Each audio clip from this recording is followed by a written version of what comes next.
Asia cup 2025 ట్రోఫీపై ప్రతిష్టంభన కొనసాగుతోంది.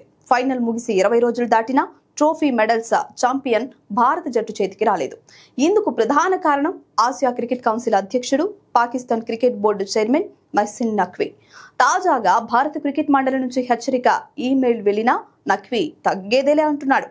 BCCI హెచ్చరిక ఈమెయిల్ పై నఖ్వీ స్పందిస్తూ ఆసియా కప్ 2025 ట్రోఫీ ముమ్మాటికి భారతదేశానికే చెందుతుంది. నేను ఏసీసీ అధ్యక్షుడిని. నా చేతుల మీదుగానే ట్రోఫీని టీమిండియాకు అందిస్తా. భారతదేశంలో ఒక ప్రెజెంటేషన్ వేడుకను నిర్వహించుకోండి.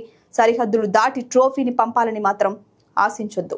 నా నుంచి నేరుగా ట్రోఫీని తీసుకోవడానికి ఒక భారత జట్టు ఆటగాడిని పంపాలని బీసీసీఐని కోరుతున్నా అని మొహసిన్ నఖ్వీ పేర్కొన్నాడు.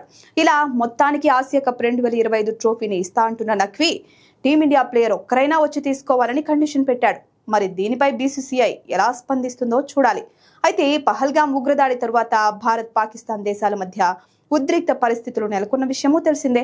ఈ నేపథ్యంలో ఆసియా కప్ 2025 ఛాంపియన్ అయిన Bharat ACC chief, PCB chairman అయిన మొహసిన్ నఖ్వీ చేతుల మీదుగా ట్రోఫీ మెడల్స్ తీసుకునేందుకు నిరాకరించింది. 40 నిమిషాలు వెయిట్ చేసిన నఖ్వీ ట్రోఫీ మెడల్స్ ను తనతో పాటు దుబాయ్లోని ఒక హోటల్ కు తీసుకెళ్లిపోయాడు.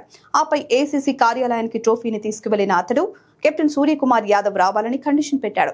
అయితే నఖ్వీ వ్యవహరిస్తున్న తీరుపై ఏసీసీ ఏజీఎం సమావేశంలో బీసీసీఐ తీవ్ర అభ్యంతరం వ్యక్తం చేసింది. తాజాగా అధికారిక ఈమెయిల్ ద్వారా నఖ్వీకి వార్నింగ్ ఇచ్చింది. ట్రోఫీని వెంటనే అప్పగించాలని, లేకపోతే ఐసీసీకి ఫిర్యాదు చేస్తామని బీసీసీఐ హెచ్చరించింది. అయినా కూడా నఖ్వీ వెనక్కి తగ్గడం లేదు.